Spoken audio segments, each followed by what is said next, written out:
1909 সালে জন্মগ্রহণকারী শেষ জীবিত ব্যক্তি কিংবা কোভিড-19 মহামারী থেকে বেঁচে যাওয়া সবচেয়ে বয়স্ক ব্যক্তিদের একজন এথেল কাটারহাম।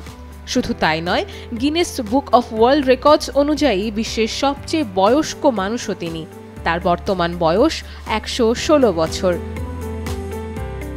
কিছুদিন আগেই 115 বছর বয়সের জন্মদিন উদযাপন করেন Ethel. Guinness book of world records সূত্রে জানা গেছে, এথেলের আগে এই রেকর্ড ছিল তোমিকো ইতোকার। জাপানি এই নারী মারা যায় 116 বছর বয়সে।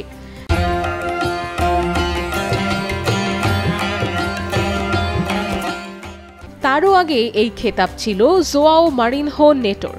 ব্রাজিলের বাসিন্দা নেটো মারা যান 112 বছর বয়সে। আর বর্তমানে এথেল হচ্ছেন বিশ্বের সবচেয়ে বয়স্ক নারী। 1909 সালের 21 আগস্ট সিম্পটন বেলিঙ্গার হাম্পশায়ারে জন্মগ্রহণ করেন এথেল কাটারহাম। তার পরিবারে ছিল বাবা মা এবং 8 ভাই বোন। ভাই বোনের মধ্যে দ্বিতীয় সর্বকনিষ্ঠ ছিলেন এথেল। ভাই বোনের মধ্যে এখন শুধু তিনিই জীবিত আছেন। জানা গেছে, এক রোমাঞ্চকর জীবনযাপন করেছেন শতবর্ষী এথেল। তার যখন 18 বছর বয়স তখন তিনি কিছুদিন ভারতে ছিলেন। 1927 সালের 3 সপ্তাহের সমুদ্রযাত্রার পর ভারতে পৌঁছেছিলেন তিনি।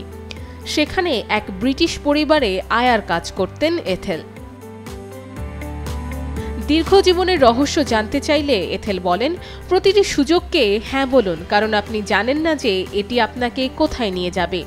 সব সময় ইতিবাচক মানসিক মনোভাব রাখুন এবং সবকিছু পরিমিতভাবে করুন। Nusrat Ananya, Daily Sun.